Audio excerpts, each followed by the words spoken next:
इसमें जो ममता बनर्जी ध्यान दिए थी, गीता कुरान रामायण खत्म हो जाएगा, हमारा एनओपी खत्म नहीं होगा, ये हम लोग नहीं बोले हैं, ये ममता बनर्जी बोली है। इनका रिकॉर्डिंग आपको सुनाएंगे।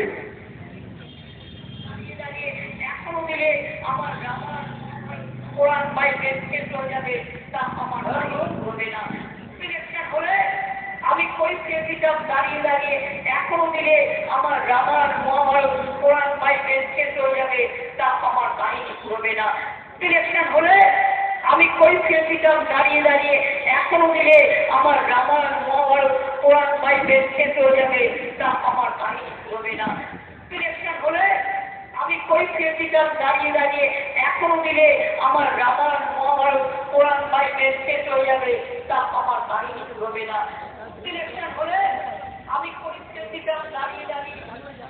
दोस्तों साथियों, आप सभी जान रहे हैं कि किस तरीके का ममता बनर्जी का बयान आप सबके बीच में पूरे पश्चिम बंगाल ने देखा।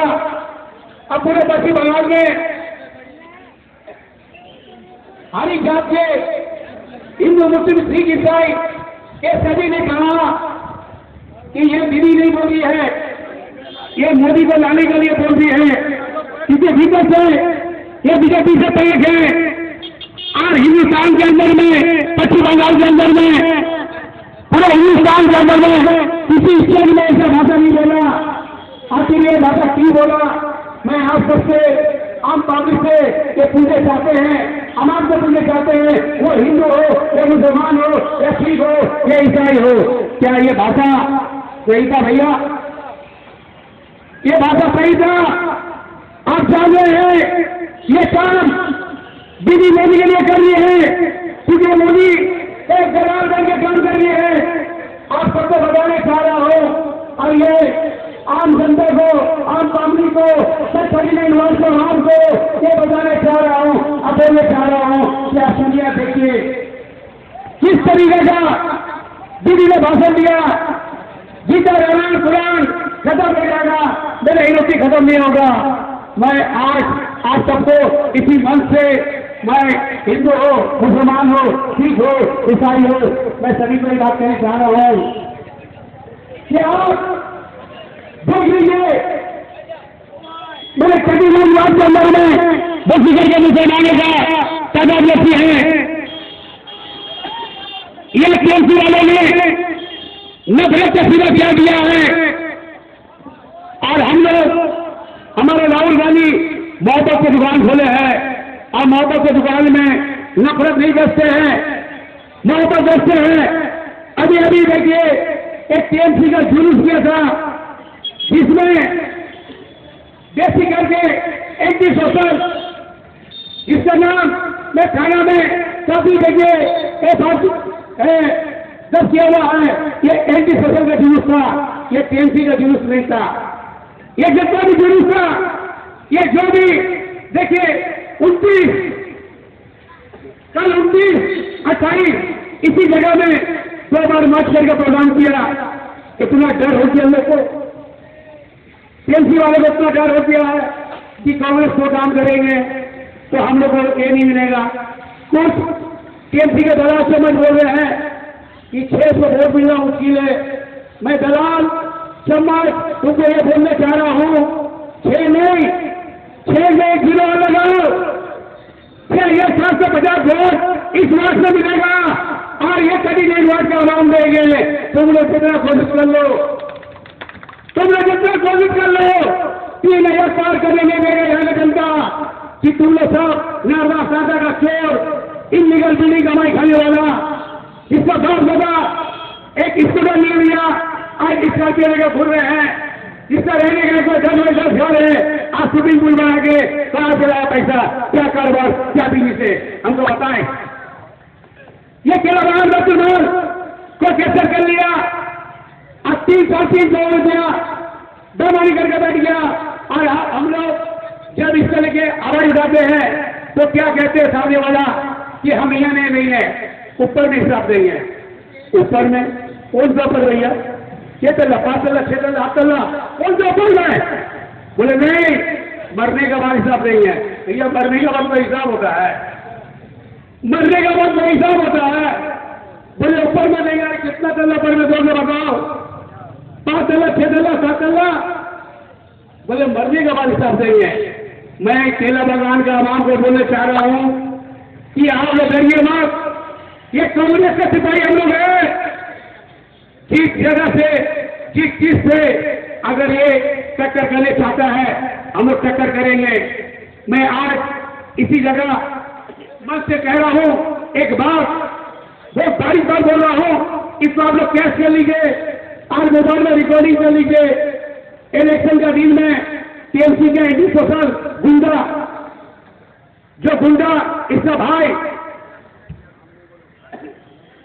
दोनों भाई है, आर्मी एंटी सोशल है, फिराकैनी है, तमीम है, राइस का भाई है, ये लोग मशीन बम लेके निकलेगा। मैं आप सबको एक बात बोलना चाह रहा हूं, मेरे बात बहुत सुन लीजिए आप लोग किस जगह अगर बम चला रहा है तो उसका वीडियो डाल लीजिए 2 मिनट का। किस तरह का बंदूक निकाल रहा है 2 मिनट का वीडियो डाल लीजिए।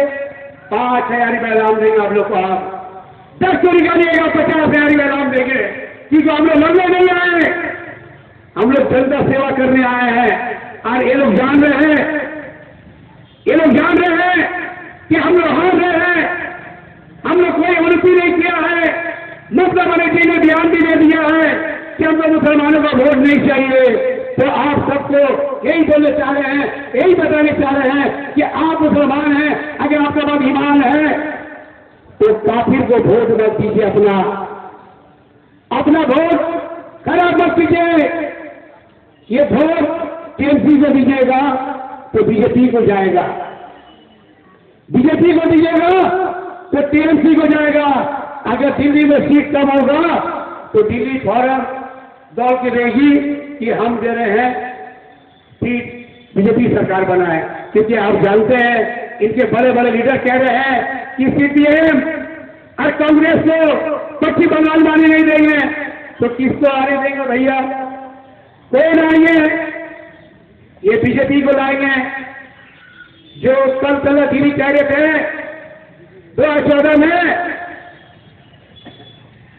दीदी कह रहे थे कि पश्चिम बंगाल में आपने अभी मोदी को चोरी बानी झुलावो, चोरी लगी झुलावो।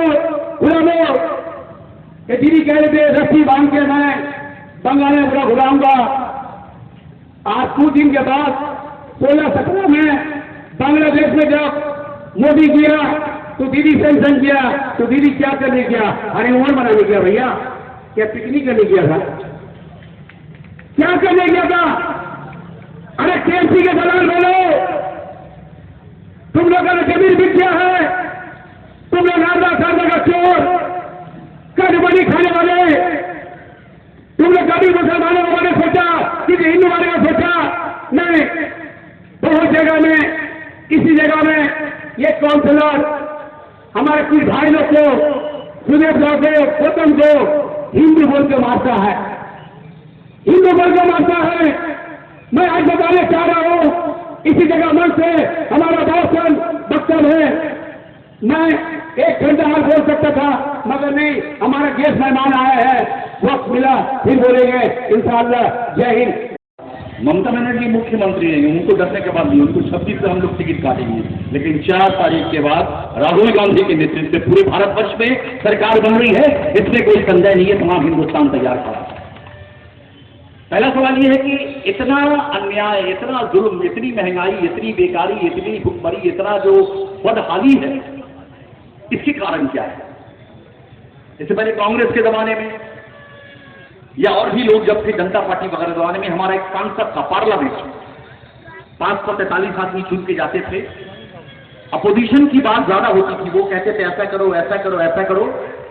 फिर जो सत्ता पक्ष के लोग, कैबिनेट, उस पर चर्चा करने के बाद फैसला करता था कि चलो भाई 3 रुपया नहीं बढ़ेगा, 1 रुपया बढ़ेगा, चलो भाई गैस का दाम 58 बढ़ेगा। पहले देश में अपोजिशन की बात को सुना जाता था। अपोजिशन माने जो हिंदुस्तान की जमहूरियत का सबसे बड़ा स्तंभ है। लेकिन बीजेपी नरेंद्र मोदी आने के बाद कहा पार्लियामेंट जंगम में गया, हमको तो हिंदू राष्ट्र कराना है और हिंदू राष्ट्र में हिंदुओं का भला नहीं होगा। दो राक्षस है हमारे देश में, एक का नाम है मुकेश अंबानी, एक का नाम है अदानी, गौतम अदानी। इसका तिजोरी भरना, राम नाम जपना, प्रायामाल अपना, मुंह में राम नाम बगल में छुरी, ये दो आदमी का कमाने के लिए, हरामखोरी करने के लिए पूरे देश को बर्बाद कर दिया। पार्लियामेंट में चर्चा नहीं होता है, 147 मंत्री को सस्पेंड कर दिया है। राहुल गांधी जैसे शरीफ इंसान को कहा अनाप शनाप वक्ता सस्पेंड कर दिया। बेहुदा बेखरत बेशरम सरकार सुप्रीम कोर्ट से तमाचा मार के बोला राहुल गांधी ठीक था, तुम कमजोर को घटिया हो, राहुल गांधी को फिर किया, घर तक कब्जा करेंगे। पूरे देश का संतोष है। 10 लाख किसानों ने आंदोलन किया, नौजवान लोग आंदोलन कर रहे हैं, हतरस की बहन मार बहने आंदोलन करी, सांगवादी सहाबी लोग कह रहे हैं ये गुंडा राज है, ये क्रिमिनल राज है, सहाबी लोगों को मारा जा रहा है, काटा जा रहा है, जेल में बंद किया रहा है, पूरा मुल्क को लाकाबियत में डुबा दिया है। वजह क्या जानते हैं? वजह यह है कि 4 आदमी मिलकर देश चला रहा है। 140 करोड़ आदमी का देश, जहां 545 आदमी एमपी है, मिनिस्टर है, राष्ट्रपति, एक औरत को राष्ट्रपति बनाया है, दलित। लेकिन राम मंदिर का उद्घाटन हो या राष्ट्रपति भवन का उद्घाटन हो, उस महिला को नहीं बुलाया जाता है, छोटे जात की है। यह है बीजेपी का सोच। नरेंद्र मोदी क्या ब्राह्मण है, उनसे क्यों उद्घाटन करवाया जा रहा है? उनको देश का प्रधानमंत्री रहने के लिए शोषा छोड़ना पड़ेगा मंदिर के नाम पे। और राष्ट्रपति जो आदिवासी हैं, हमारी मुर्मू नाम है उनका, उनको कहा जा रहा है राष्ट्रपति भवन के करीब से भी नहीं गुजरोगी, राम मंदिर बनाऊंगी तो राम मंदिर बर्बाद हो जाएगा। ये उनका हिंदुत्व है, ये उनका हिंदू मुसलमानों को बांटने का तरीका है। ये पूरे मुल्क में जो लाकानूनियत है, इसका मूल कारण है 4 आदमी देश चला रहा है। 2 आदमी देश को बेच रहा है, देश की प्रॉपर्टी बेच रहा है, देश का सौदा बेच रहा है, और 2 आदमी कम दामों में खरीद के मौज उड़ा रहा है। बेचने वाले का नाम है नरेंद्र मोदी, देश का प्रधानमंत्री, अमित शाह देश का गृह मंत्री, दोनों गुजरात से, मोटा भाई, मोटा माल कमा रहा है। और उधर खरीदने वाला मुकेश अंबानी गुजराती, खरीदने वाला गौतम अदानी गुजराती, ये 4 गुजराती मिलकर देश चला रहे हैं। हमको गुजरातियों से तकलीफ नहीं है, वो भी हमारे देश का हिस्सा है। लेकिन हिंदुस्तान में और भी हमारी सियासत है, बंगाल है, बिहार है, झारखंड है, उड़ीसा, तमिलनाडु, तेलुगु, आंध्रा, कर्नाटक, पदुचेरी, इनका क्या होगा? मोदी कहता है आग लगी बस्ती में, हम तो रहे मस्ती में। रेल कॉर्पोरेशन, बैंक, LIC, जीवन बीमा, जहाज company, shipping corporation, food corporation of India से लेके सब जो है हराम की कमाई समझ के, जिसको हमारे पुरखों ने बनाया है, कांग्रेस के जमाने से पंडित नेहरू लेके इंदिरा गांधी, राजीव गांधी और मनमोहन सिंह ने बनाया था पब्लिक सेक्टर, उसको कौड़ियों के भाव में बेच रहा है। इससे क्या हो रहा है जानते हैं? मान लीजिए हमारा इंडियन एयरलाइंस बेच दिया टाटा को। इंडियन एयरलाइंस की प्रॉपर्टी का 180 एयरपोर्ट है, उसका एरोड्रम है, उसका जहाज है, ये मिला के तकरीबन 50 लाख करोड़ रुपए की संपत्ति है Indian airlines and air India. 50 lakh crore, 5 lakh में उसको बेचा है टाटा को। अच्छा, ये 50 लाख करोड़ का हमारे जब 5 लाख में दे दिया, कितना रुपया का नुकसान हुआ? 45 लाख करोड़। वो तो बल्ले बल्ले कह रहा है, वो 50 लाख का माल 5 लाख में ले लिया। उसके बदले में इलेक्टोरल बॉन्ड, दलाली का नाम है, नरेंद्र मोदी ने दलाली का नया नाम रखा, इलेक्टोरल बॉन्ड। SBI बैंक में जाइए, कितना काला धन में दे दिए, कोई सवाल नहीं करेगा, उसके बदले में जो हराम का माल मिलेगा लाकर हमको दे दीजिएगा।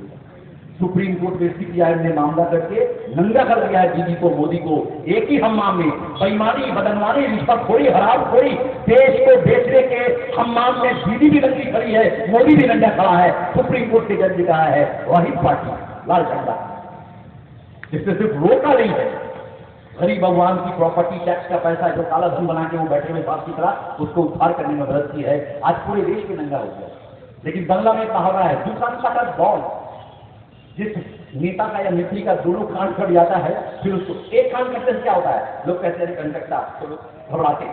लेकिन जिसका 2 कान कट जाता है वो ऐसा दूसरे को कटा है। तृणमूल हो, बीजेपी हो, मोदी हो, दीदी हो, दुकान काटा दौड़, मानुष जा बोल से बोलो, हम लोग 4 के मार के भतीजा के लिए, भाईपों के लिए, अपना अंबानी अदानी के लिए कमाते रहेंगे।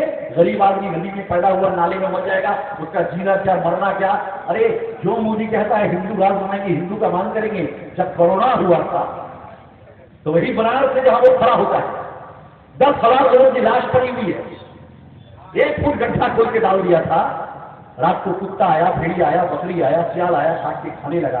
पूरा दुनिया देखा है कि जो नरेंद्र मोदी लंबा लंबा बात करता है, मैं देश का सेवक हूँ, देश का चौकीदार हूँ, अभी अपने आप को देश का बोल रहा है कि मैं भगवान का अवतार हूँ, भगवान हूँ। देखा है किस तरीके से हिंदू भाइयों की, माँ बहनों की लाश नहीं पड़ी थी, कुत्ता खा रहा, बिल्ली खा रहा, लेकिन वो अंबानी अदानी का चला नहीं है। अगर 4 आदमी मिलकर कारोबार करेगा तो भारतवर्ष के 140 करोड़ आदमी का क्या होगा, ये आप सोचिए। न काम मिलेगा, न रोजगार मिलेगा, बल्कि जो रोजगार था, अगर बैंक को मर्जर करके बेचता है अदानी के पास, तो जहां बैंक में 10,000 लोग काम करते हैं, 30,000 लोगों को रखा गया, 7,000 लोग को निकाल दिया गया, तो 7,000 नया बेकार हो गया। पहले से 24 करोड़ लोग बेरोजगार थे, 7,000 करोड़।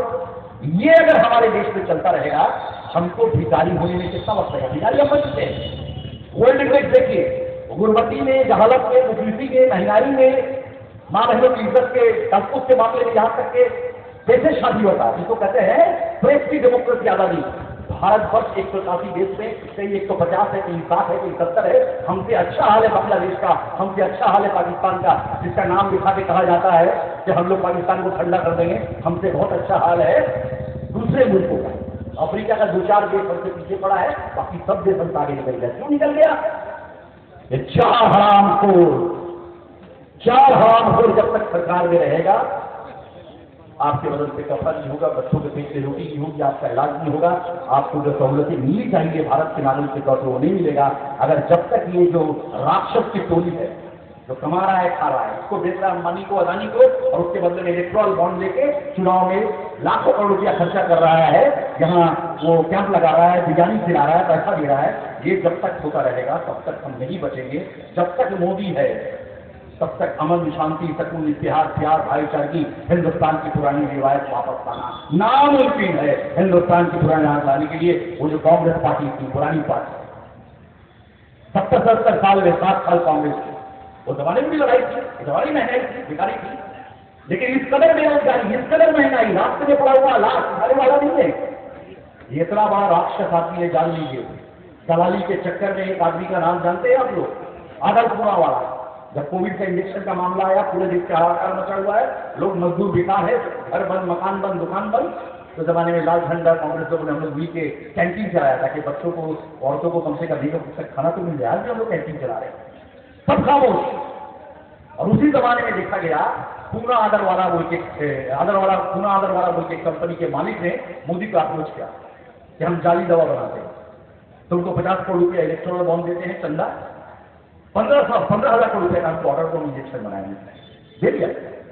और 2 इंजेक्शन लगवाया गया। मोदी सबको दिखाया, अपना अच्छा इंजेक्शन लिया और पूरे देश के लोगों से कहा कि ये कोविशील्ड जो है, कोवैक्सीन जो है, ये लो, सब ठीक हो जाएगा। और अभी तमाम दुनिया से क्या रिपोर्ट आई जानते हैं? जिनेवा से क्या रिपोर्ट आई है, वर्ल्ड हेल्थ ऑर्गेनाइजेशन से क्या रिपोर्ट आया है, खुद बीबीसी लंदन बोल रहा है कि ये जाली दवा बना है। अभी तक देखा गया है कि 30% लोग, जिन लोगों ने लिया था, 30% उनका ब्लड जो है जम जा रहा है, उनका किडनी फेल कर रहा है। जवान आदमी अचानक आपको थोड़ा मिल गया, क्योंकि जब बदन का खून जमने लगता है तो बदन सर्कुलेशन बंद हो जाता है, लोग ऐसे ही दम घुट के मर जाएंगे। किडनी से लेके पैरालिसिस से लेके तमाम चीज हो रहा है। हिटलर ने क्या था? आज से 80-90 साल पहले हिटलर ने गैस चेंबर बनाया था कि गरीबों को आबादी कम करना है, गरीबों को मारने के लिए गैस चेंबर में दाखिल कर दो, 5 मिनट के लिए जहरीला गैस छोड़ दो, 5,000 लोग 5 मिनट में मुर्दा खा लेंगे, गोश्त कुत्तों को खिला दो, जानवरों को खिला दो, हड्डी के हथियार बनाओ। होता हिटलर की रूपनाथ में जब देखा, नरेंद्र मोदी ने कहा गैस चेंबर में नहीं ले आएंगे, घर में मारेंगे। बोलता ना, घर में घुस के मारेंगे। पाकिस्तान को नहीं बोलता है, चाइना में तो बोलने का दम भी नहीं है, और हिंदुस्तानी वो कहता है घर में घुस के मारेंगे, 2 इंजेक्शन लगाएंगे, 30% आदमी ऐसे अपंग होके मर जाएगा। ये हमारे देश में हुआ। इसलिए मैं आप लोगों से गुजारिश करूंगा अपनी पार्टी की तरफ से और इंडिया ग्रुप की तरफ से, अपने घर में ज्यादा से ज्यादा पानी पिए। डॉक्टर कह रहे हैं ये जो इंजेक्शन जहरीला लगाया गया है, मोदी ने दिया है, इसका कोई तोड़ नहीं, यह असर कर रहा है लोगों को। 30% लोग इससे इफेक्टेड हो गए, जमाना भी बढ़ रहा है। इसका एक ही तरीका है, दिन में 4 लीटर, 5 लीटर, 6 लीटर पानी पीते रहिए, ताकि बदन में जो जहरीला उसका असर है, टॉक्सिन जो है, वो निकलता रहेगा। ये करते रहिएगा तो लोग जिंदा रहेंगे। वरना आपके घर में जो बच्चा क्लास 8 में है, 9 में, जो बेटी कॉलेज जा रही है, हम लोग दुआ करेंगे सब बताइए तो है। लेकिन मोदी ने जो जहर हिंदुस्तानियों के जिस्म में वही आदर पूना वाला कंपनी का 50 करोड़ रुपया हराम की कमाई के वक्त जो इंजेक्शन लगाया है वो इंजेक्शन जाली है। पूरा दुनिया हमारे मुंह पे छूट रहा है कि जर्मन के बाद नरेंद्र मोदी ने हिंदुस्तानियों को गैस चेंबर की तरह मारने के लिए इंजेक्शन दिया। अब इसके बाद भी कोई अगर अंधभक्त यकीन करता है कि नहीं मंदिर बन गया हम तो वही बोल देंगे, ठीक है मंदिर बन गया, अभी तोड़ दी गई, मंदिर बन गया, अच्छी बात है। अच्छा मंदिर बनने के बाद क्या होता है, चाहे राम मंदिर हो, विष्णु मंदिर हो, कोई मंदिर, अंदर में श्रद्धालु जाते हैं पूजा करने के लिए और बाहर भी भिखारी होते भीख मांगने के लिए। यही दो कंपनी है। तो नरेंद्र मोदी ने 2 किलोमीटर लंबा रास्ता रखा है, बोला है कि 10,000 लोग यहां भीख मांग सकते एक दिन में। विदेशी देशी लोग आएंगे, श्रद्धालु लोग जाएंगे राम मंदिर में और वहां भिखारी। नरेंद्र मोदी 10 साल प्रधानमंत्री रहा है, गैस सिलेंडर से लेके उजाला ये वो अभी जाभी क्या। आप लोगों ने कभी अपनी आंख से देखा है कि नरेंद्र मोदी ने एक तो कारखाना का शीशा काटा है जहां 500 आदमियों का काम मिलता है, कारखाना को बंद किया, कारखाना को बेच दिया है, कारखाना को कौड़ियों के भाव में पानी के बदला में दे दिया। एक कारखाना होने से 5,000 लोगों का काम होता है। 5,000 लोगों का काम होने का मतलब होता है 25,000 लोगों को रोटी मिलता है। और परिवार में बाप है, माँ है, जवान बेटी है, बूढ़ा बाप है, इनको रोटी मिलता है। कारखाना नहीं बनाएगा, इंडस्ट्री नहीं बनाएगा, बल्कि जो है उसको छोटा करके बेच देगा, वहां से धन कमाएगा। अंबानी अदानी के पास कारखाना नहीं बनाएगा। यह है नरेंद्र मोदी, मंदिर बनाएगा। अभी ज्ञानवापी मस्जिद को लेकर शुरू हो गया मथुरा में, सिर्फ पब्लिक का एजेंडा, रोटी कपड़ा मकान भूल जाइए। ये हिंदू है, ये मुसलमान है, ये दलित, ये आदिवासी है, ये तुम्हारा दुश्मन है, तुम इसको मारो, तुम उसको मारो। आग लगी बस्ती में, नरेंद्र मोदी और अमित शाह रहे बस्ती में, अंबानी अदानी दूसरे भागी भाग दे, यही डालो का थोड़ा चुन दे। ये माहौल कायम करने के लिए पूरा देश के अंदर भी ये कहानी चल रही है। आप लोगों को ठीक कर रहा है कि हमारे बदल में जो जहरीला नागिन का डांस कोविड के इंजेक्शन के नाम पे डाल दिया नरेंद्र मोदी ने, हम इसका जवाब देंगे कि नहीं। हमारे आने वाली नस्ल एरिया रगड़ रगड़ के मरेगी या हम जिसको हम जो लोगों ने हम लोगों को दिया था इंजेक्शन उसका हम मुकाबला करके शिकस्त देंगे। मोदी तो बहुत सियाना है, बोलता है अरे हम तो फकीर है, झोला उठा के चल देंगे। देखता है जब मुल्क में हालत खराब होगा, हारेंगे तो पब्लिक दौड़ा के जूता चप्पल मारेगा कि तुमने हमारे साथ के सवाल विश्वासघात किया है। पहले ही बोला हम तो फकीर है, अंबानी अदानी का झोला उठा के हम निकल जाएंगे। इतना आसान नहीं है, भाग नहीं सकते। घेरेंगे पूरे देश के लोग, जिस तरह से पूरे देश को महंगाई में, बेकारी में, गुर्बती में, जहालत में, मुसीबती में, लाचारी में तुमने घेर के रखा है। कांग्रेस छोड़ेगा ना, सीपीएम छोड़ेगा ना, देश का नागरिक छोड़ेगा। तुमको अपना हिसाब, तुमको अपना काला करतूत का हिसाब देना पड़ेगा। इसके लिए पूरे देश में चुनाव का जो माहौल है, आप लोगों से गुजारिश है कि मोदी या मोदी के सहयोगों को काम करने का मतलब है आप मुझे मार, आप अपने पांव पे कुल्हाड़ी मत मारिए, कुल्हाड़ी पे जाके पांव पर। और उसके जो सहयोगी है, कहीं मायावती है, कहीं जयललिता मर गई उनकी पार्टी है, और हमारे बंगाल में मारा माटी मनुष्य, मार इंसान मनुष्य का इज्जत की मट्टी पलीत कर रहा, उसी का नाम तो है मामाटी मनुष्य है, तो कुछ नहीं है। लंबी लंबी बात, अभी ठाकरे हमें वोट दिए बीजेपी चुनाव में, बहुत मार दिए, सीपीएम कांग्रेस के वोट दिए, वोट भाग हो जाए तो बीजेपी आके दंगा करेगा, फसाद करेगा, मारेगा, अमक के वोट दिए, अमक के वोट, ठीक है।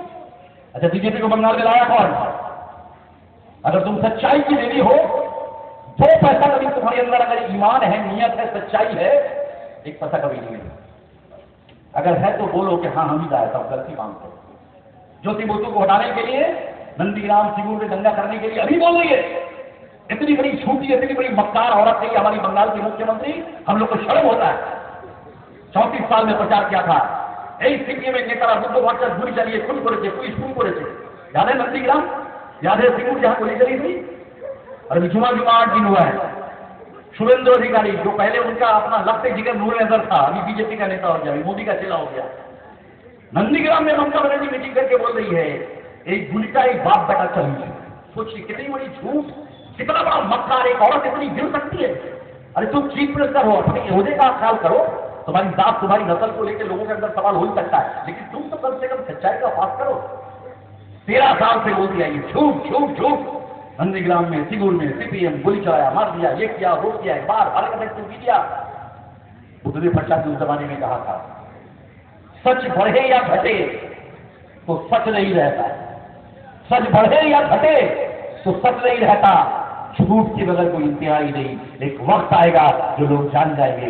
आज ममता बनर्जी का अपना झूठ उसको सांप की तरह रख रहा है। उसके आस्तीन का साथ शुभेंदु अधिकारी, उसके आस्तीन का साथ उसका बाप जो है शिशिर अधिकारी आज कहता है ममता ने तो हम लोगों को बोला था कि तुम लोग दंगा करो, सीपीएम का नाम बदनाम करने के लिए हम लोग मारपीट किया। पुलिस का यूनिफॉर्म पहन के तृणमूल का वर्कर लोग उतारो कर दो, मारा किसी क्या, बोला गोली चलाओ, गोली चल गया, लोग मर गए, हमारा बोला हम ठीक है। इतनी बड़ी मक्कार, इतनी बड़ी फरेबी, इतनी बड़ी झूठ हिंदुस्तान में तो दुनिया में कंपटीशन है, कौन बड़ा झूठा, कौन बड़ा फरेबी है, आदरणीय नरेंद्र मोदी या इन फतेह आप ममता बनर्जी? तो दो लड़ाई है। आपको ठीक कर रहा है कि आरएसएस और आरएसएस के भक्तों ने कौन सा फर्क, यही बात भी है। अटल बिहारी वाजपेयी को लाइक थी, कटवानी को लाइक थी, ज्योति बसु को खत्म करना, दूसरे भट्टा खत्म करना है, आरएसएस के कैप्टन आरएसएस का वो उस जमाने में मोहन भागवत थे, रज्जू भैया थे, ये तो बंगाल की दुर्गा देवी हमसे मदद मांगनी आई है, हम पूरा मदद करेंगे। आरएसएस का पैसा, आरएसएस का फंड, बीजेपी का हेलीकॉप्टर, बीजेपी का फंडिंग लेके ममता बनर्जी बंगाल में लाल हटाओ देश बचाओ हो गया। 34 साल तक अमन शांति सकून इतिहास प्यार मोहब्बत भाईचारगी, 2 पैसा का 2 रुपया का 200 कमाने वाला भी खुश, 2000 कमाने वाला भी खुश, कोई तनाव कोई डर नहीं था कि मोदी आएगा, दीदी आएगी, दंगा होगा, प्रसाद होगा, मंदिर लेके बवाल होगा। अरे बंगाल तो 34 साल से अमन का व्यवहार था, जहां से लोगों का बंद। अभी क्या हो रहा है? अभी फिर वही डर का माहौल देखा जा रहा है। हम ही जो इलाका नहीं तो अटल बिहारी वाजपेयी को लाया कौन था? अपने घर में लिया के अपनी माँ का माल हाथ का बना हुआ मालपुआ खिलाया कौन था? अटल बिहारी वाजपेयी उनकी माँ का हाथ का मालपुआ खा के दिल्ली में जाके खाद्य मंत्री को वजीर खुराक को बोला, अरे बंगाल में चीनी सस्ता है क्या? बोला हाँ, बंगाल में 18 रुपया करके है, ज्योति बसु कम रखा है। बोला 8 टका करो, 28 रुपया करो। इतना ज्यादा उसकी माँ ने मालपुआ में चीनी भरा था, मेरा शुगर जो है बहुत ऊपर भाग गया है। अटल बिहारी वाजपेयी को मालपुआ से लाके चीनी का नाम बढ़ाया। अभी क्या बोल रही है? मुर्शिदाबाद मामलाबाद में जब मुसलमानों का वोट मिल गया, जहां 65% मुसलमान है, तब तक बोल रही थी सीए विरुद्ध थे हम, मेरी लाश बजे गुजर के सीए एनआरसी करना पड़ेगा मुसलमानों के खिलाफ। और 65% जो लोग हैं मुसलमान, जहां वो मोहल्ला मुर्शिदाबाद वहां का वोट हो गया। उसके दूसरे दिन उसका भाई को नाम निहाद भाई को तो बहुत है, लेकिन वो नाम निहाद भाई को अभिषेक बनर्जी पब्लिक मीटिंग में कह रहा है बंगाल में, उन्होंने की कोई हम जानी ना, दूसरा कुछ क्या करेगा हमको मालूम नहीं। हम ही दायित्व ये बोलते हैं, हम जिम्मेदारी लेके बोलते हैं कि अगर मोदी जी सिर्फ सीए करेंगे, एनआरसी नहीं लागू करेंगे, मैं समर्थन करूंगा। अच्छा, सीए का माने जानते हैं क्या? सीए का माने होता है सिवाय मुसलमान के। ये सीए का काम ये कि कितना मुसलमान है उसको बात दे दो, क्योंकि ये बांग्लादेशी है, पाकिस्तानी है, अफगानिस्तानी है, ये बाहर से आया है, इनको तो शहरियत का क्या फॉर्म ही नहीं देंगे। शहरियत तो दूर की बात है। उसके बाद जो हिंदू होंगे, ब्राह्मण होंगे, शूद्र होंगे, या फिर वो हमारे बुद्ध होंगे, जैन होंगे, सिख होंगे, उनको देंगे कि देंगे वो दिखा जाएगा। उस कानून का पहला शर्त है मुसलमान बाहर नहीं जाओ। मुसलमान को तो हम रहने नहीं देंगे, उनको फॉर्म नहीं देंगे, तो वो इरादे के लिए या सीए के लिए अप्लाई कहां से करेगा? और उनका ममता बनर्जी का नूरे लगते जिगर राहत कल्ब नूरे चश्म, उनका नाम नेहाद भतीजा कह रहा है कि अगर मोदी कहेंगे एनआरसी नहीं करेंगे, एनआरसी तो बात की बात है, तो पहले ही मान ले रहे हो कि मुसलमानों को अगर मोदी शहरियत नहीं देता है, हमको गुजरात देगा। लिखा है अखबार में, हमने बोला कहता ही है। 3 दिन बाद दीदी पहुंच गई, दीदी ने एक कदम आगे जाके कहा, बड़े मियाँ तो बड़े मियाँ, छोटे मियाँ सुभान अल्लाह। दीदी क्या बोली कि अगर मोदी वो शॉर्ट को छड़ा यदि सीए करे, बेगर किसी शर्त के पहले ही शर्त से मुसलमान को बात दे, फिर भी नोटंकी करने के लिए, ड्रामा करने के लिए, वो जहां वो मीटिंग कर रही थी वहां मुस्लिम कम्युनिटी है, ऊपर बांग्ला के लोग हैं, वो भी हमारे नागरिक थे, कोई भी नागरिक नहीं है, ऐसा नहीं है। जबरदस्ती को भी नागरिक का गर्दन पकड़ के मस्तानी करना है, घर में घुस के चमकाना है, धमकाना है, यही तो मोदी का स्लोगन है, घर में घुस के मारेंगे। चाहे कोविड का इंजेक्शन लेके हो, या तो हिंदू हो ना मुसलमान हो, पाकिस्तानी ना बांग्लादेशी हो, घर घर में प्रकाश करेंगे। क्यों? ताकि घर घर में लोग घर की खामोशी से बैठे रहेंगे, और हवाला घोटाला चोरी बेईमानी इलेक्ट्रल बॉन्ड अंबानी अदानी पूरा देश देश से निकल जाएगा, कोई सवाल नहीं करेगा। अरे मेरे घर में कल इंक्वायरी आने वाला है, अरे मेरे घर में कल विदासी आने वाला है, ये डर पैदा करोगे। गब्बर सिंह याद है? गब्बर सिंह का मशहूर डायलॉग है, डर गया समझो मर गया। दीदी मोदी दोनों गब्बर सिंह जो डायलॉग के भक्त थे। इतना लोगों को डरा दो, इतना खौफ पैदा कर दो, इंजेक्शन का हो, काले धन का हो, टीआरपी का हो, ईडी का हो, सीबीआई का हो, ताकि लोग डर से सवाल ना करें कि महंगाई क्यों है, बेकारी क्यों है, काम नहीं है, रोजगार नहीं है, इतना तशद्दुद क्यों हो रहा है, इतना जुल्म क्यों हो रहा है, जमहूरियत का चीखना क्यों हो रहा है। डर पैदा कर दो, जो लोग डर जाएंगे सब लोग मर जाएंगे, जो डर गया सब मर गया। हमारे जमीन को, हमारी आत्मा को, हमारे अंदर जो इंसान पलता है उसको मारने के लिए मोदी दीदी एक ही बात, एक ही छोटे सिक्के का 2 रुख हमको डराना है। लेकिन सच्चाई क्या है? सच्चाई है डर के आगे जीत। अगर एक बार डर पे काबू कर लीजिएगा तो तो दीदी भी भागेगी, मोदी भी भागेगा, दोनों को भगाने के लिए जो खौफ और डर का माहौल बनाया जा रहा है, एनआरसी का, सीए का, मुसलमान का, मंदिर का, मस्जिद का, इधर दीदी कह रही है सीपीएम के वोट दिए, कांग्रेस के वोट दिए, जीत के नाम ही हो जाए, ये माहौल पैदा किया जा रहा है। ठीक हुआ, कौन नहीं जानता है कि ममता बनर्जी अटल बिहारी वाजपेयी आरएसएस के लीडर, बीजेपी के नेता, पहले मंत्रिसभा के रेलवे मिनिस्टर थी। कौन था बीजेपी में? सीपीएम था, कांग्रेस था। अरे बेशरम, बेहया, बेगैरत, एक बार को सुनो। अरे कांग्रेस की तो लड़ाई है, सीपीएम की लड़ाई है। जैसे वो कहते हैं हम सब बच्चे राम के, बाकी सब हराम के, मुसलमान पाकिस्तान जाओ, पाकिस्तान जाओ, तेल लगाओ बाबर का, नाम मिटाओ बाबर का। और लाल झंडा कांग्रेस कहता है कि जब जब देश खतरे में होता है, लाल झंडा तिरंगा झंडा मिलकर लगता है, चाहे वो पहला यूपीए सरकार का मामला हो या दूसरा मामला हो, हमेशा हम लोगों ने मुल्क को बचाया है, कोई शक नहीं देते हमने। और आज भी यही माहौल है हमारे मुल्क का, आज कोई माहौल है। अप्रैल के महीने में पिछले साल 23 का अप्रैल में पूरा देश को बेचा है मोदी, पूरा देश में मंदिर मस्जिद का विवाद, पूरा देश के आतंक, पूरा देश में एनआरसी के नाम पे शाही बाग का आंदोलन रहा। पाक सर्कस को जो तहरीक करने गए थे, तहरीक करने नहीं देगी, पाक सर्कस से ताला मार दिया था ममता बनर्जी का शहीदा, वो क्या नाम है उसका, बिलावा की रेखा ने मीटिंग को जाएगा। नुपुर शर्मा नाउजुबिल्लाह पैगंबर इस्लाम के खिलाफ जब तकरीर करती है तो बीजेपी पीठ ठोकता है, ममता बनर्जी बोलती एखाने आंदोलन कर देना, क्यों? तुम्हारे बाप का मिजाज है। पूरे दुनिया के मुसलमानों ने रिएक्ट किया था, नाउजुबिल्लाह हमारे पैगंबर इस्लाम की बहुमती की गई, पूरा देश उतर गया था। मिडिल ईस्ट ने ऐलान कर दिया था मोदी का कोई सामान हमारे देश में नहीं बिकेगा, जितना दुबई से लेके अरब इमारात से लेके दमश्कस, ओमान सब बोल दिया बाहर जाओ, भागना पड़ा था वहां से हिंदुस्तानियों को। तब जाके मोदी सरेंडर किया, बोला इसको 6 महीने के लिए, 6 साल के लिए सस्पेंड कर दो। अंदर में जहर है, लेकिन जहर को थोड़ा छुपा दो, छुपा दिया गया। अभी दिल्ली में हर जगह प्रचार कर रही है बीजेपी, आरएसएस के वोट मांगने, वही हरकत हमारे बंगाल से शुरू हो गई है। आरएसएस की भाषा बोल रही ममता बनर्जी। अब तो देख रहे हैं आरएसएस मोदी बोलेगा ये तो नई बात नहीं है, धर्म का सारा लेना पड़ेगा। हलामतकारी भी कर रहे हैं, धोखेबाजी भी कर रहे हैं। जब देख रहा है कि हम जीतेंगे नहीं, अचानक प्रेस कॉन्फ्रेंस एक संवादिक को बोल रहा है, अरे मैं अहमदाबाद में जहां पैदा हुआ चारों तरफ मुसलमानों की बस्ती, मैंने किला बना था। मोदी बोल रहा है, झूठ बोल रहे हो तो बहत्तर है। वो 3 बार पैदा हुआ है अलग अलग डेट पे, और ये पहला आदमी है जो अपनी पैदाइश से कुछ सवाल उठा रहा है। पहले बोला था कि हम देश का जो है सेवक है, 14 में उन्हीं से बोला हम आपका रक्षक हैं, हम चौकीदार हैं। और भी कह रहा है कि जब तक मेरी माता जी थी मुझे इस बात पे शक जरूर था कि मैं दूसरे काम के लिए पैदा हुआ हूं, नॉर्मली मैं पैदा नहीं हुआ, लेकिन मां के मरने के बाद मुझे ये उपलब्धि हुई है कि मैं पैदा नहीं हुआ, मुझे छोड़ा गया। अपने माँ बाप की पैदाइश से ये सवाल उठा रहा है, सिर्फ वोट की लालच में। और वोट क्यों? अंबानी अदानी को देश बेचना है, माल बेचना है, गरीब अवाम के बच्चों के बदन के नरम चमड़े से अंग्रेजों का जूता तैयार करना है, जूता तैयार कर देगा, सुपारी लिया है नरेंद्र मोदी ने, इसके लिए वो ये झूठ बोल रहा है। अपनी माँ से कुछ डाल रहा है, अपनी पैदाइश से कुछ डाल रहा है कि मैं पैदा नहीं हुआ हूं, मैं तो ऊपर वाले का अवतार हूं। पहले सेवक था, फिर उसके बाद जाके चौकीदार हो गया, और अभी सीधा अवतार बन के बैठा हुआ। आपको ठीक करना पड़ेगा, अगर वो अवतार है तो जब राम मंदिर का उद्घाटन होता है, बड़ा बड़ा होर्डिंग लगता है, तो 9 फुट का नरेंद्र मोदी का छवि और 1.5 फुट का प्रभु राम का एक चित्र हाथ पकड़ के दिखा दे, देखो तुम्हारा घर बन गया। राम प्रभु जो है वो सबके प्रभु, सब हम लोग सब उसकी इज्जत करते हैं। राम की इतनी बड़ी बेइज्जती आरएसएस कर सकता है, बीजेपी कर सकता है, बजरंग दल कर सकता है, क्योंकि उनको सत्ता चाहिए, और सत्ता के लिए जो नौटंकी करना पड़े, जो नाटक करना पड़े, भले रावण जैसा सूरत इख्तियार करके वो काम करना पड़े करेंगे। राम को छोटा देखा कि मोदी अपने आप को बड़ा क्यों नहीं पूछता। और यहां दीदी वही हरकत कर रही है। क्या बेहुदी, क्या बदतमीजी, क्या फिरौनी है, क्या जुबान है।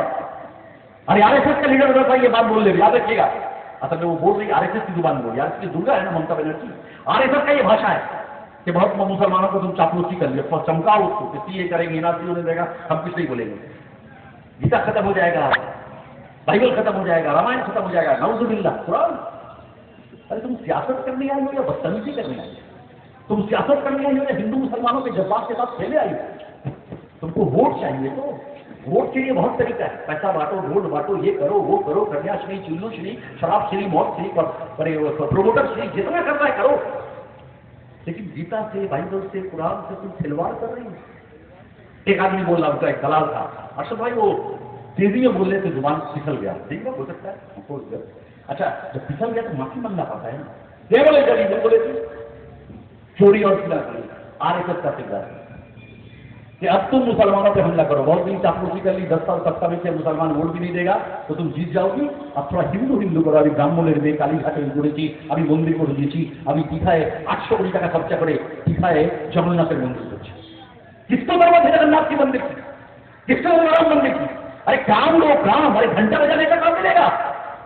असल मसला है नौकरी। एक नौकरी मिल जाए आपके बच्चों को, आपको आपके घर में जहां 10-25,000 का तनख्वाह पाएगा, आपका बच्चा स्कूल जाएगा, आपकी बीवी की नई साड़ी होगी, नया पेटीकोट होगा, बच्ची का नया फ्रॉक होगा, बाप का चश्मा टूट गया हो जाएगा, अगर किसी को कैंसर है उसका इलाज होगा, जवान बहन है या बेटी है उसकी शादी होगी। असल मसला है बच्चा, नौकरी, काम, खेती बाड़ी। इसको बेच के मोदी के पास सरेंडर करके पूरा देश को बेच के तुम हिंदू हो उसको मारो, तुम मुसलमान हो उसको मारो, जब तक ये चलता रहेगा उसका फायदा दीदी भी उठाएगा, उसका फायदा मोदी भी उठाएगा। देखिए बंगाल में आज वो लोग खुल के सामने आ गए। इस क्षेत्र में हम लोगों ने किसको खड़ा किया है? कोई चोर, उचक्का, क्रिमिनल, प्रमोटर, माफिया, चिल्लू, गाय, गोरू, हांस, बैल, बकरी, सुअर, कुत्ता स्मगलिंग करने वाला नॉट एट ऑल। 40 साल तक कॉलेज में प्रोफेसर थे, प्रोफेसर का माने सबसे ऊंचा विद्वान है। बाप माँ के बाद हम लोग, मोदी तो अपनी माँ बाप पे कीचड़ उछालता है, हम लोग कहते हैं बाप माँ के बाद अगर कोई गुरु होता है वो होता है प्रशिक्षक, चाहे प्राइमरी टीचर हो, सेकेंडरी टीचर हो या कॉलेज का अध्यापक। इस आदमी ने अपने 70 साल की जिंदगी में 40 साल बच्चों को पढ़ाया है, कम से कम 30,000 बच्चों को डॉक्टर, इंजीनियर, बैरिस्टर, लॉयर, वकील से लेके IAS IPS बनाया। हम लोग पदयात्रा कर रहे हैं, हम लोग पदयात्रा कर रहे हैं गोलबाजार में। एक जवान औरत अपने 2 बच्चों, एक बेटी और एक बेटा, 8 साल का 4 साल का, बिल्डिंग से उतर के आएगा, आके सैर बोल के पाँव में नमस्ते, अरे की হয়েছে তো পেলাম রে, বলে স্যার ভুলে গেছে আমি কলেজের ছাত্র, আপনার কাছে পড়াশোনা করেছি, আমার বিয়ে হয়েছে, আমার হাজবেন্ড ডাক্তার, ये আমার ছেলে আমার মেয়ে। बाबा जाता है और जब तृणमूल जाता है, बीजेपी जाता है तो जो टट्टी पकाना गाड़ी नहीं जाता है, कचरा गाड़ी, तो लोग बोलते हैं बदबू आ रहा है। अभी तृणमूल का जुलूस निकलता है, क्रिमिनल, मस्तान, प्रोमोटर, गुंडा, बदमाश, बीजेपी का निकलता है, मारो काटो लूटो फूटो, यही होता है। और हमारा जब उम्मीदवार जाता है, लोग बिल्डिंग से उतर के 3 तल्ला से आके उसको प्रणाम करती है, क्योंकि उसका गुरु था वो गुरु। मोदी की तरह गुरु भंटाल या दीदी की तरह चालबाज जालसाज नहीं, उससे तालीम दिया है। 40,000 बच्चों को, 30,000 बच्चों को इंसान बनाया। हमने एक इंसान को खड़ा किया है जिसका उंगली पकड़ के उन्होंने कह दिया है कि कलकत्ता यूनिवर्सिटी को हमारा भीतर करेंगे। मैं खुद कहूँगा दूसरी मुलाकात करता हूँ, यहाँ बहुत सारे डिपार्टमेंट में कोई टीचर नहीं है, कोई वर्कर नहीं, कोई काम नहीं है, सबको हम रिवाइव करेंगे। एक ऐसा इंसान जिसके घर में सोचा, उसके महल्ले में न कभी ईडी दिया, न कभी CBI दिया, अरे चोर की दाढ़ी में चिंता उनके पास होगा। और ये लोग कहते हैं कि ईडी अच्छी तो क्यों हुई? आपका MP 26 महीना जेल खट के आया है, 7 साल के 7 महीने के लिए आपने वोट दिया था सुदीप बंदोपाध्याय को, इज्जत माँ अपने आपको बोलता है अभी को उर्दू बंदोपाध्याय, उर्दू का लिए काम किया, अभी उर्दू को बातिल कर दिया गया, रद्द कर दिया गया, उर्दू खत्म। उर्दू में अब WBCS का इम्तहान नहीं होता है। और 26 आपके दिया था कि जीत के आएगा तो आपका घास, पानी, बिजली पर गंदा साफ करेगा। वो खुद गंदगी लूट लेने में, हरामखोरी करने में 26 महीना तक वो उड़ीसा के जेल में। लिटरली नरेंद्र मोदी और अमित शाह का पांव पकड़ के कहा है, जिस तरह वो था ना वीर सावरकर, अपने आप को कहता था वीर सावरकर, RSS का लीडर, अंग्रेजों का तलवार चाट के पांव पकड़ के बोला था हमको अंडमान जेल से छोड़ दीजिए, अंग्रेजों की जिंदगी पर करारी करेंगे, जो बोलिएगा हम वो करेंगे। और आपका जो MP मौजूदा विस्थापित होने वाला है, जो मौजूदा MP है, लिटरली पांव पकड़ा है, हमको बस मेरा न्याय को छोड़ दीजिए। कहा खुदा माफ, अब हम सिवाय मोदी के, हम मोदी भक्त हो जाएंगे, आप सारे वक्त है, हम एक लफ्ज किसी मीटिंग में बीजेपी के खिलाफ, मोदी के खिलाफ, अमित शाह के खिलाफ बोलेंगे तो 200 करोड़ की बीवी। मोदी ने भी कहा मामला जब चल रहा है, रफा दफा नहीं हुआ है, आपके मौजूदा MP के खिलाफ अभी भी बेल में है, बेल समझते हैं तो मामला खराब नहीं हुआ है, पांव पकड़ के बाहर आया है, बेल में है, जिस दिन बेल बातिल होगा फिर जेल में होगा, वो कह रहा है आपको। मोदी यहाँ आए थे, दक्षिण कोलकाता में मीटिंग किया, यहाँ किया, वहां किया, लेकिन मोदी से जब बीजेपी के लोगों ने कहा कि भाई आप उत्तर कलकत्ता में भी विचार मीटिंग कीजिए ताकि वहां हमारा हालत पतला है, मोदी बोला आप क्यों करेंगे? अरे RSS से 2 आदमी खड़ा किया, जवाहिर हिंदुस्तान में एक सीट है जहां RSS से 2 आदमी खड़ा किया, एक का घासफूल, एक का कमल का फूल। सुदीप तो मेरा आदमी है, कलकत्ता का बीजेपी का प्रेसिडेंट कौन होगा वो सुदीप ठीक करता है, वो बीजेपी RSS नहीं ठीक करता है। तो सुदीप मेरा भक्त, हम जो बोलेंगे वही करेगा। अगर सुदीप जीतता है तो मेरे लिए काम करेगा। और जो वो खुद बोलता था तापस राय, वो बीजेपी है, उसका कुणाल घोष बीजेपी बोलते बोलता ना, मरा मरा मरा मरा बोलते बोलते राम राम हो गया, वो मरा मरा मरा मरा बोलते बोलते राम गया। बीजेपी बीजेपी बोलती हुई बोलते अच्छा अभी बीजेपी से चल रहा, बीजेपी में आ गया, दोनों हाथ में लड्डू। ब्रिगेड में मोदी ने कहा था, अरे बंगाल के तो दोनों हाथ में लड्डू है, एक तरफ दीदी एक तरफ मोदी। ममता ने कहा दोनों लड्डू तुम ले लो। एकमात्र चीज पूरे हिंदुस्तान में जहां आरएसएस के 2 फूल के जरिया बंगाल के और कलकत्ते का जुनूबी सोमाली हिस्से के लोगों को फूल बनाने का प्लान किया है। आपको ठीक करना है कि त्रिशूल से मारना आरएसएस का, या वो तृणमूल का बम पटाखा छुरी और पिस्तौल का जो गोली बना के रखा है अरबुल इस्लाम से लेके हर रोज बम निकल रहा है, किससे मारना है? कलकत्ता और बंगाल के लोगों को ठीक करना पड़ेगा कि आरएसएस का त्रिशूल तलवार से मरेंगे या ममता बनर्जी का क्रिमिनल गुंडा का बम पटाखा और जो उसका पिस्तौल है उससे मरना है। हम लोगों को ठीक करना है। हम जीना चाहते हैं, हम जीना चाहते हैं अपने बच्चों के लिए, अपनी माँ बहनों के लिए, अपने देश के लिए, अपने मुल्क के लिए। इसलिए हम लोगों ने कहा है कि अब की बार कड़ी पार, अब की बार मोदी को कड़ी पार करना पड़ेगा। ना देश रहेगा ना दुनिया रहेगी, सब खत्म हो जाएगा। 4 आदमी मिलकर ऐसा हमला चलाएगा कि सिवाय शमशान के कब्रिस्तान के बाकी सब समाप्त हो जाएगा। और शमशान में भी 12% टैक्स, कब्रिस्तान में भी जीएसटी 12% लगेगा। अगर हमको वाकई मरने के बाद भी उस हरामखोर को टैक्स देने का इरादा है तो बेशक आरएसएस का 2 फूल, एक कमल का फूल और एक हाथ फूल उसमें वोट देंगे। और अगर हमको चोर बेईमान चक्का मस्तान गुंडा मुसलमान आ रहा है हिंदू आ रहा है मारेंगे काटेंगे लूटेंगे, इससे बरी होकर अपनी रोजी अपनी रोटी अपनी अमन अपनी शांति अपनी सकून हिंदुस्तान में पुरसकून माहौल पैदा करना है तो बेशक बिन तकलीफ से नहीं, तृणमूल का बिरयानी का पैकेट पे नहीं, बीजेपी का 2000 रुपया का नोट पे नहीं, बल्कि अपने अंदर से सवाल कीजिए 10 साल में जो हालत हमारे मुल्क की हुई है, इतना बदतरीन हाल कभी हुआ था?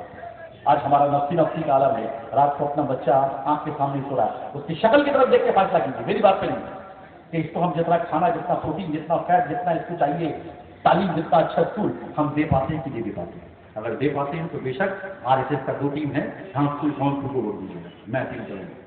और अगर आपको एहसास होता है कि हमारा देश 10 साल में कट गया है, बढ़ गया है, टूट गया है, बिखर रहा है, हम डर के शायद इसलिए गुजर रहे हैं, हिंदू मुसलमान के नाम पे हमें उड़ाया जा रहा है, ये बंद होना चाहिए। तो अपनी दिल की आवाज सुनिएगा, अपने बच्चों को सपोर्ट देने के लिए, अपनी माँ बहनों की इज्जत करने के लिए आपको 3 नंबर में हाथ निशान पे प्रोफेसर पति प्रचार को वोट देके कामयाब करना पड़ेगा। मैं आखिरी बात कहूंगा कि ना समझोगे तो मिट जाओगे हिंदुस्तान वालों। 80 साल पहले अल्लामा इकबाल ने एक शेर कहा था, बहुत लंबी वो ये थी नज़म, मुझे वही 2 शेर बार बार खटकता है चुभता है। और आज के माहौल के लिए कहा था अल्लामा इकबाल जहांगीर आदमी थे, उनका फलसफा बहुत बड़ा था। उन्होंने 80-84 साल पहले समझ लिया था हिंदुस्तान एक ऐसे बोर्ड से आएगा 18 लोकसभा के चुनाव से, जो मैसेज होगा ये भी कि ना समझोगे तो मिट जाओगे हिंदुस्तान वालों, तुम्हारी दास्तां तक न होगी दास्तानों में। अभी भी अगर हम नहीं समझे कि भेड़ के खाल में कौन भेड़िया हमारे बच्चों का नली पकड़ के उनको चीट फाड़ करने आया है, तो हमको बचाने के लिए कोई पीर पैगंबर कोई औलिया या कोई बहुत बड़ा बाबा नहीं आने वाला है। आज वो महात्मा गांधी का जमाना नहीं है कि महात्मा गांधी गंदी बात कर रहे हैं। घर से लोग देखते थे, बीवी को कहते थे बच्चा संभालो, मैं चला महात्मा की तरह हम।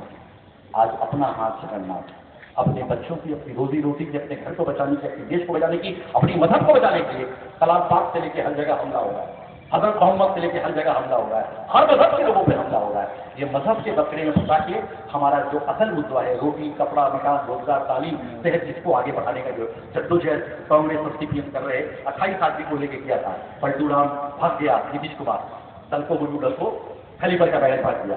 ममता बनर्जी भारत ने कहा था कि अभी नहीं, जिस दिन चुनाव का डिक्लेयर होगा उससे पहले कर रहा। अचानक जैसे ही ममता चली जाएगी, ऑल इंडिया एक बार भाड़े का चक्कू, कुत्ता मीडिया या मोदी मीडिया कहेगा, मोदी मीडिया कहेगा अरे भाई क्यों पड़े हो चक्कर में, कोई नहीं है टक्कर में, सब भाग गया, इंडिया टूट गया, बीजेपी को रिपोर्ट किया।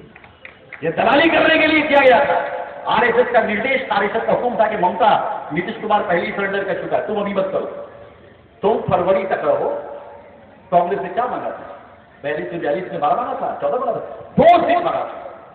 हमको एक मुर्शिदाबाद को हमको एक वो ब्रह्मपुर दीजिए इधर, जहां से अपोजिशन लीडर जाते हैं पूरे देश में, अधीर रंजन चौधरी, और एक सीट दे दिया था कि हम लोग सोनिया गांधी राहुल गांधी, बस हमको 2 सीट दीजिए। हम लोग चाहते हैं वोटों का बंटवारा हो, बीजेपी का सीमा अलग और लाल झंडा सीपीएम, हम लोग सब एक दूसरे जाके जरूरत पड़ेगा सीपीएम को दे देंगे, हम लोग 2 भी विधायक कर लेंगे, लेकिन एक साथ में। लेकिन ब्लू प्रिंट तो आरएसएस पे बनाया था, ममता नाचुर बनना, 1 मीटिंग मिल जाती, 3 मीटिंग मिल जाती, फिर जाती करते करते लास्ट में अवस्था किया, ब्रिगेड में नौटंकी किया। कैंडिडेट नहीं है, गुजरात से कैंडिडेट लाया गया, कैंडिडेट नहीं है, बॉलीवुड से कैंडिडेट लाया गया, शब्दों पर गिरा खामोश।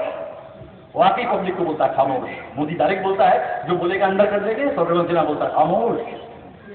यहाँ का आदमी नहीं है, भाषा जानता नहीं है, लैंग्वेज जानता नहीं है, बंगाल की परंपरा जानता नहीं है, भाड़े का टट्टुओं को लाके खड़ा कर दिया। लेकिन 2 सीट मांगा था, वो नहीं दिया। क्यों? मोदी ने कह दिया था कि ये शख्स जो है अधीर रंजन चौधरी, अपोजिशन लीडर है, इसने मुझे इतना बेइज्जत किया है, इतना जलील किया है, हर मुद्दे पे 1.5 घंटा मिला है, 45 मिनट को लपड़ा है और 45 मिनट को दबाने बाद मिला है। ये आदमी को तो भूख नहीं मिली। इससे पहले मोहम्मद सलीम को रायगंज में रोक दिया था, इन दफा उसका टारगेट था अधीर बाबू। किससे तुम्हारा इंडिया फ्रंट? सवाल कीजिए। बिरयानी मिलेगा, पैकेट मिलेगा, हराम का कमाई मिलेगा, वो अलग बात है। हम लोगों ने चाहा था मोदी को हराने के लिए बंगाल में वोट का बंटवारा नहीं होगा, इतना मीटिंग नहीं करना पड़ता।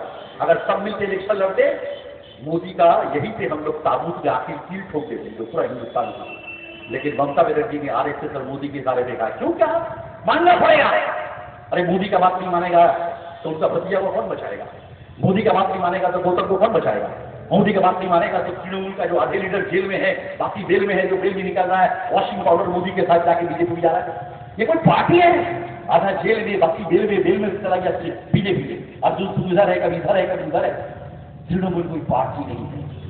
तृणमूल कलकत्ते के, बंगाल के चोर, उचक्के, क्रिमिनल, मस्तान, माफिया, प्रोमोटर, चुल्लू बेचने वाले, शराब बेचने वालों की एक टोली है।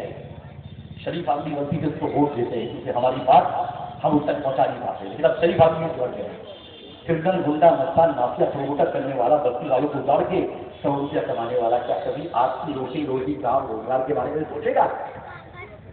आंख से मत देखिए। ये चुनाव है 18 वाला पर, अपने दिल की सुनिए, दिल की सुनिए। लाजिम है दिल के पास रहे पासबाने अकल, लाजिम है दिल के पास रहे पासबाने अकल।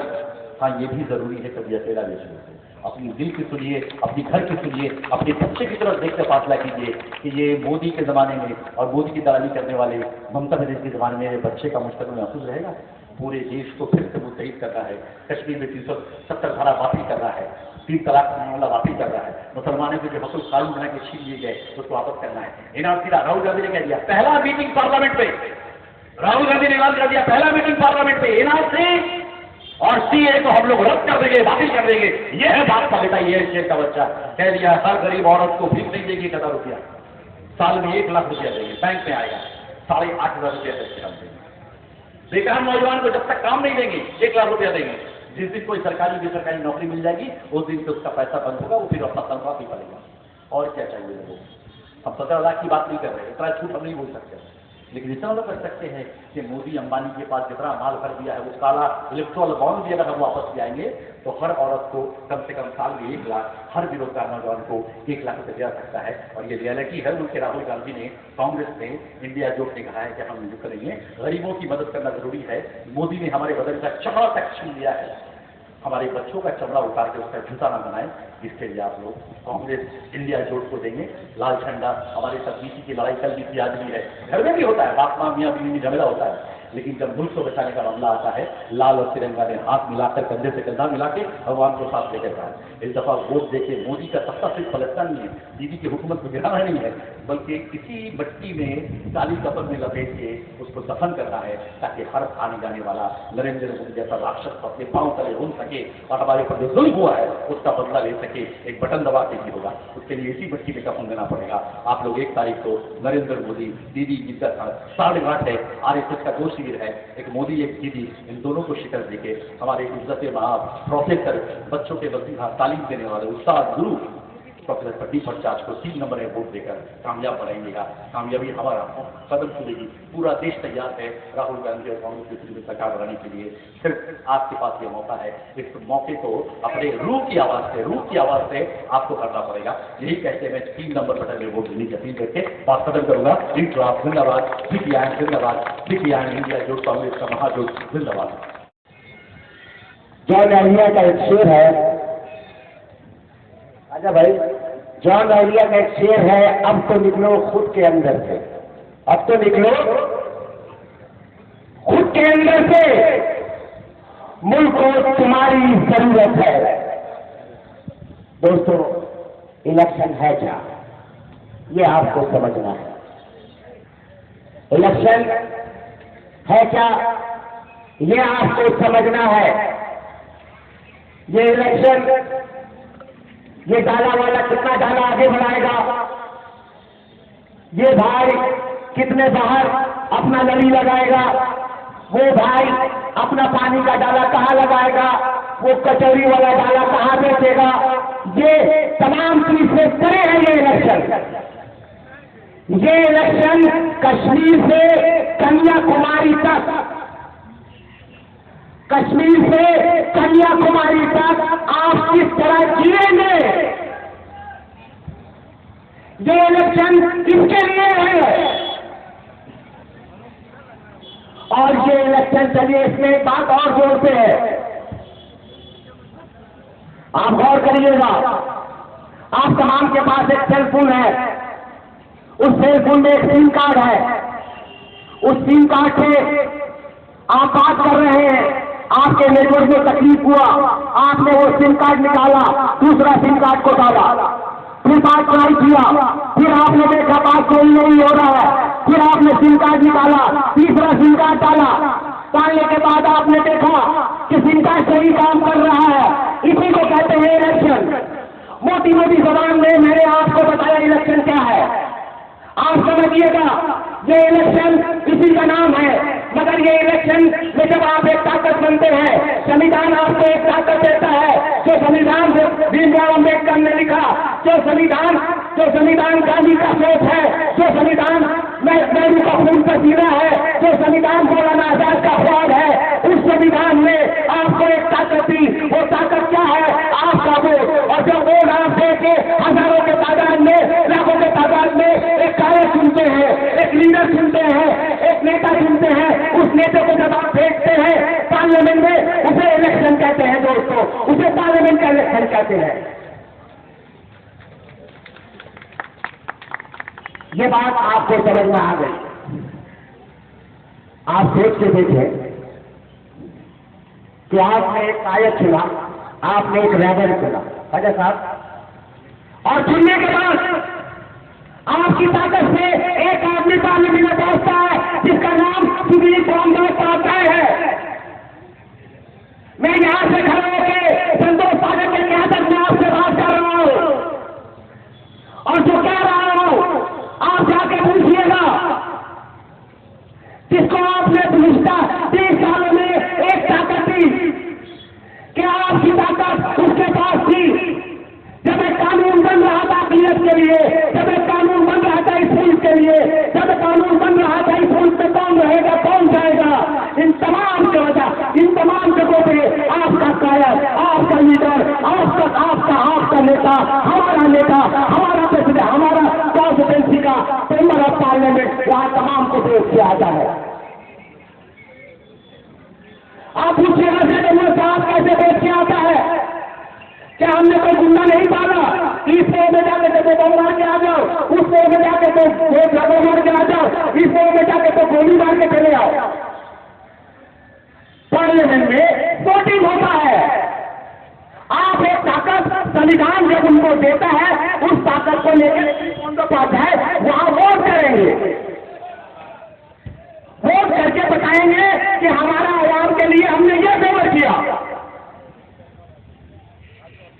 मगर जब अकलियत को उनकी जरूरत थी, जब आपके बच्चों की फ्यूचर की उनकी जरूरत थी, जब आपके आवाम के उनको जरूरत थी, जब आपका आने वाला कल कैसे होगा उनकी जरूरत थी, इन तमाम जगह आपको पीठ दिखाने पूरी बोलने का वापस आते हैं दोस्तों। क्या आप चाहते हैं कि आपका लेवल आपको हमेशा किसी तरह देख से उड़ाया जाए? मैं खास करके मुखातिब हूं अभी, मैं खास करके मुखातिब हूं अभी तमाम टीएमसी के लोगों से, जो आपके पास चले आते हैं और आके कहते क्या है कि दादा रहेगा तो आसान दोस्त आएगी, दादा रहेगा तो दोस्त डिग्री हो पाएगा, दादा रहेगा तो रास्ते में नमाज पढ़ पाएंगे। ये तमाम चीज बोलते हैं आपको आगे जाके बोलिएगा कि हम किस वजह से बोलते हैं आपको। अगर आपके पास एक चीज सबूत है कि पार्लियामेंट में हमारे हक के लिए, हमारे अकलियत के लिए उन्होंने कोई एजेंडा सेट किया है, तो उसका रिकॉर्डिंग सुना यहां से। अगर वो एक रिकॉर्डिंग में सुना दे विद 1 आवर, तो शायद हम कांग्रेस को छोड़ देगा दोस्तों।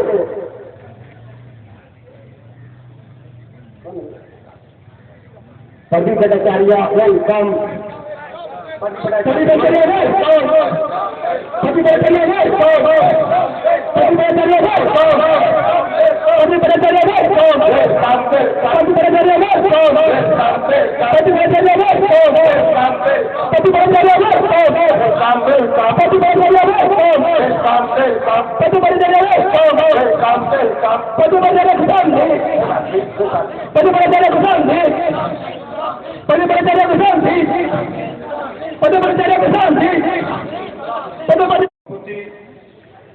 मंच पर उपस्थित सभापति जी और संतोष भाई सुदेश दास जी और जो मेहमान आदमी लोग सब है मंच पर उपस्थित बुजुर्ग लोग। दोस्तों मैं दो चार बात करूँगा, ज़्यादा बात करने के लिए कोई जरूरत भी है नहीं, जरूरत भी है नहीं। আপনাদের কাছে শুধু আমি একটি কথা বলার জন্য এসেছি। এই তো আজকে আরেকটু পরেই আমাদের বক্তব্য রাখার সময় শেষ হয়ে যাবে। আমাকে এখন বিভিন্ন জায়গায় যেতে হচ্ছে, বিশেষ করে ইলেকশন কমিশনের কাছে যেতে হচ্ছে এবং যাতে ভোট ঠিক করে হয় সেটা দেখার জন্য যেতে হচ্ছে।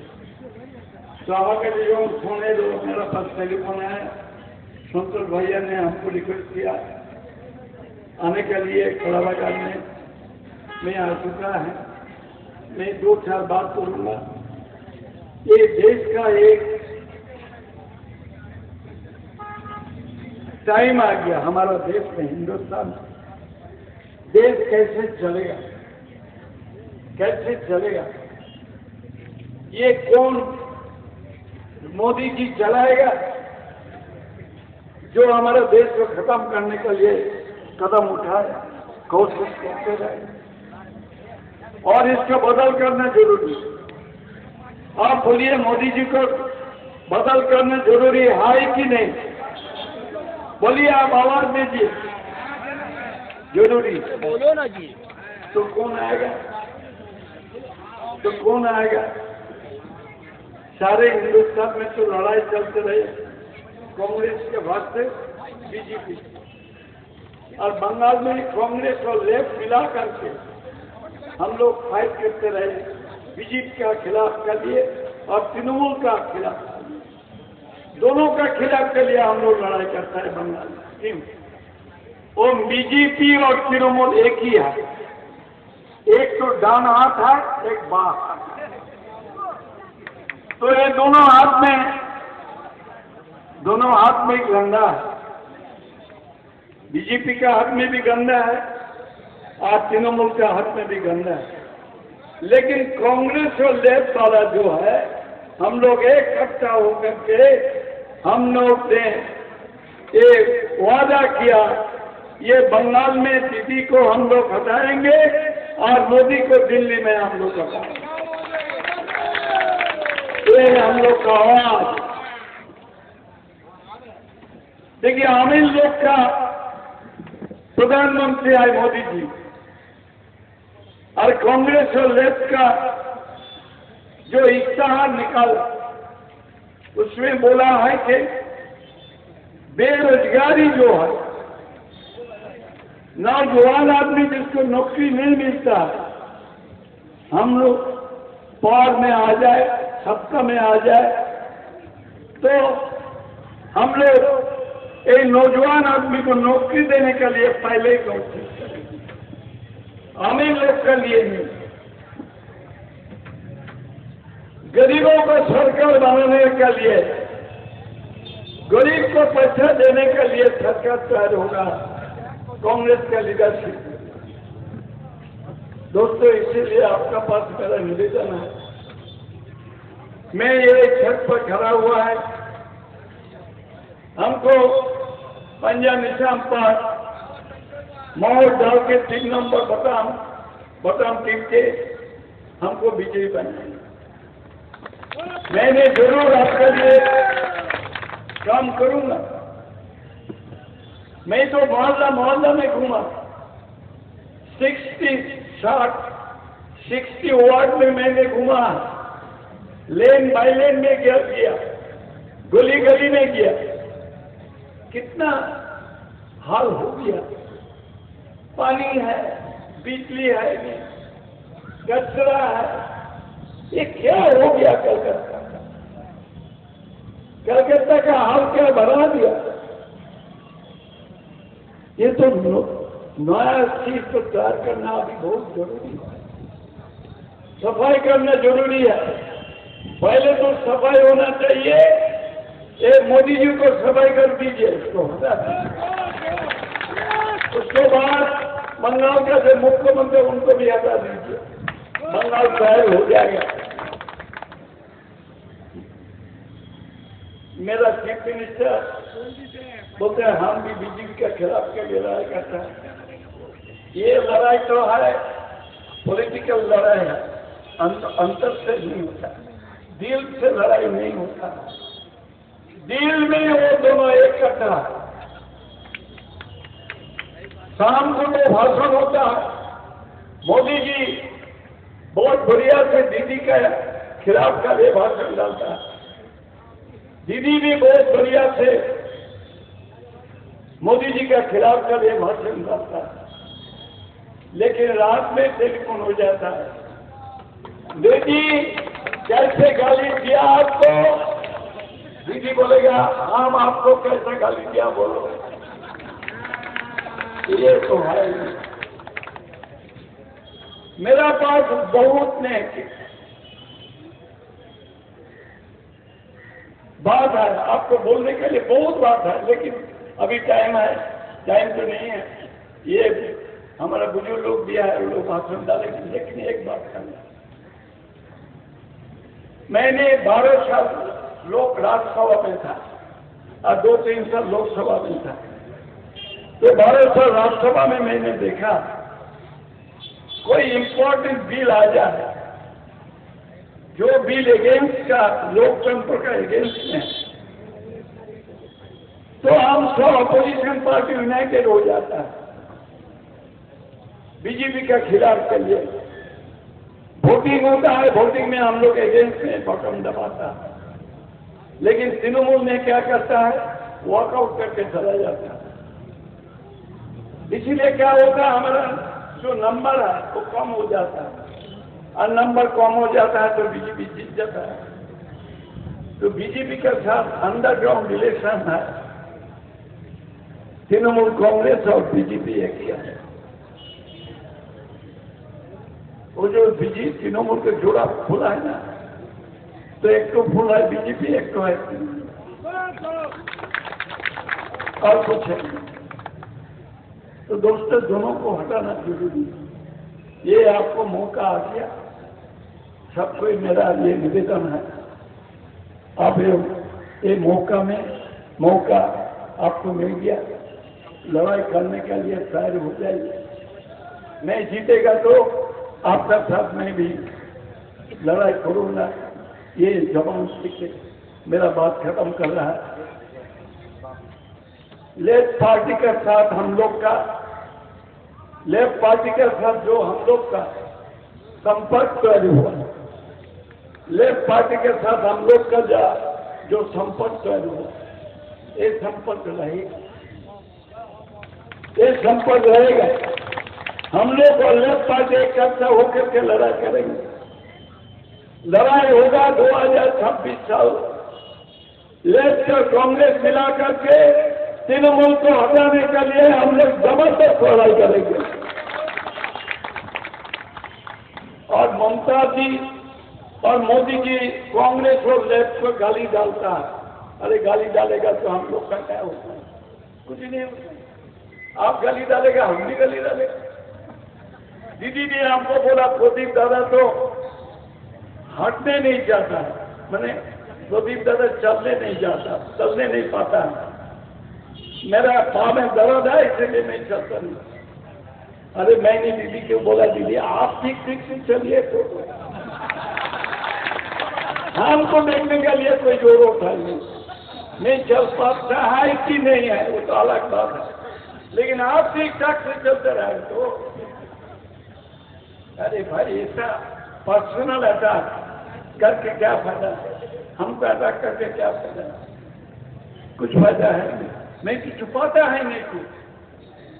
आप जिसको खड़ा करा है, आपका जो उम्मीदवार है वो छुपाया इसीलिए जेल में गया, मैं तो कुछ इसे छुपाता नहीं है, इसलिए मैं कभी नहीं जेल में गया।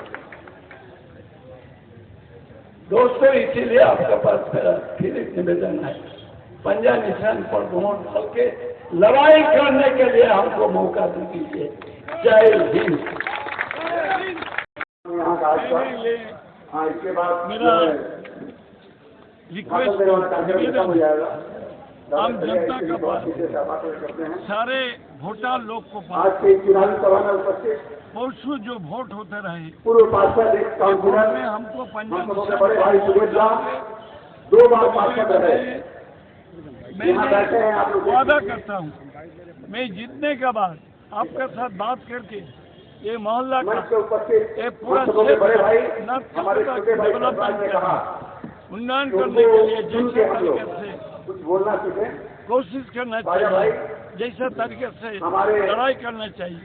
मैं हमारे भी अभिभावक लड़ाई करूंगा और इलाका को डेवलपमेंट करेंगे, नौजवान आदमी को नौकरी देने के लिए बड़े भाई उस्मान भाई और हमारा खालिद रजा रिंकू जो प्राइस राइज हो रहा है आलमगीर भाई इसको कम करने के लिए मैं भी जो जहांगीर भाई दादा ममता बनर्जी का कहना है कि पैसा कांग्रेस को दिया है बीजेपी ने। ये पूरा रॉन्ग स्टोरी मुन्ना है। भाई अब्दुल हामिद साहब बीजेपी के साथ अभी अभी जो कांग्रेस कांग्रेस के फोटो खिंचवा है बीजेपी कभी कांग्रेस के पैसे बहुत नहीं पुराने देगा और हमारे बीजेपी के ऑफिस में पैसे बहुत देना 30 साल ये पहले बहुत जहाँ महंगा जब काम हम है। इनके यहाँ चल के आया करते थे पार्टी भाई पार्टी भैया बहुत खराब जो है, मंच पे आया कभी और नहीं ऐसा होता सकता है। ये कुछ पूरा दिनों से रॉन्ग डिसीजन है, दूसरी पार्टी में रॉन्ग चले गए। भाषण है। प्रधानमंत्री की तरह लगातार सीएम मुख्यमंत्री ममता बनर्जी जी माननीय लगातार मुख्यमंत्री साहिबा का कांग्रेस और सीपीएम को ही दागदार बता रही है। नहीं उनका जो CPM को हम लोग भाषण सुन के सीपीएम और हम जो लोग उन्होंने कहा, का पॉलिटिकल बहुत सारे रिलेशन लोग जो है हम लोग का साथ एक उनके बारे में सोचने लगे। उसमें हम लोग कांची भाई ने भी आते ही कहा कि मुझे बीजेपी बहुत का तकलीफ हुआ जब ममता बनर्जी ने ये कहा कि हम कुरान को प्रधानमंत्री नहीं कह रहे हैं मानते, कि इंडिया की हम सरकार को रामायण को नहीं बनने से मानते, रही है। हम महाभारत लाख अरे कोशिश कर रहे प्रधानमंत्री हैं। जो बोलना इस बात को बोलने उन्होंने दीजिए, हमसे कहा, इसके बाद लेकिन प्रधानमंत्री आमिर का प्रधानमंत्री इससे बहुत सारे हम लोग धर्मों के गरीबों को लोगों को प्रधानमंत्री वो हिंदू हो मुसलमान हो ऑल ओवर इंडिया बीजेपी हो जाए, बीजेपी खत्म हो जाएगा। लगता है बंगाल में भी कांग्रेस प्रोजेक्ट में अच्छा रिजल्ट करेंगे। ये खत्म नहीं होगा। मुझे लगता है ब्रिटिश के बीजेपी पहले भी से यहाँ सियासत ज्यादा में सिर हम लोग कांग्रेस भी रही। ऑल ओवर इंडिया में मोदी जी का 40 साल तक नहीं जाना पड़ा। आपकी पार्टी को आप आई हैं, आपको जाना है, बहुत अच्छा, लेकिन इतना अहंकार बहुत अच्छा। ये ठीक नहीं है। तभी आप